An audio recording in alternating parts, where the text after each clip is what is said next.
বহুত দিনৰ পৰা আপোনালোকে মোৰ বহুত নিউজ শুনি আছে বহুত অপপ্ৰচাৰ চলি আছে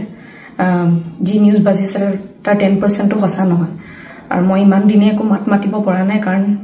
ইমান হেৰেসমেন্ট ইমান মেন্টেল হেৰেসমেন্ট যোনটো কেতিয়াও মই ভাবাই নাছিলো হ'ব বুলি সেইখিনি মই পাৰ কৰিব লগা হৈছে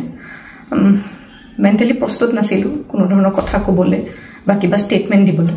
হেতু কাৰণে 7 দিন মই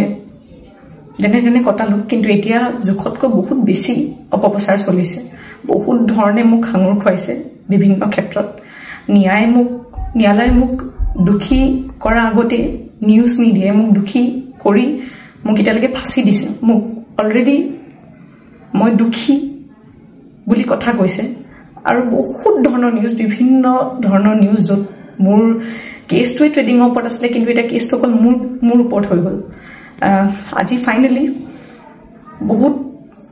বহুত দিনৰ পিছত সাহস কৰি মই সাৰেন্ডাৰ কৰিব ওলাইছো মই ফুল কোঅপাৰেট কৰিম পুলিচৰ লগত ইমান দিনে কৰিব পৰা নাছিলো মই পলাই ক'তো থকা নাই মই লুকাই আছিলো অকনমান মই পৰা নাছিলো সহ্য কৰিবলৈ ইমান সহজ নহয় নিউজ এটা শুনি থকা বা নিউজ এটা কৰি থাকিলে যি মন যায় তাকে কৈ আছে কোনো ধৰণৰ তথ্য নোহোৱাকে কথা কৈ আছে মই ভাবিছিলো ইমানখিনি কেতিয়াও নিউজ মিডিয়াই নকৰে ইমান তথ্য নথকাকে ইমান নিউজ নবজায় কিন্তু আজি নিউজৰ মিডিয়াৰ ফলত মই আজি দুখী গোটেই মানুহৰ আগত মোৰ মান সন্মান মোৰ মা দেউতাৰ মোৰ পৰিয়ালৰ গোটেইবোৰ উলংঘ হৈছে আৰু এতিয়া আৰু ধৈৰ্য ধৰিব পৰা নাই সবৰ এটা সীমা থাকে হেতু কাৰণে আজি মই সাৰেন্ডাৰ কৰিম আৰু মোৰ বিশ্বাস যে তথ্য চাই ন্যায়ালয়ে ডিসিশন ল'ব আৰু মিডিয়াৰ নিউজ চাই নহয়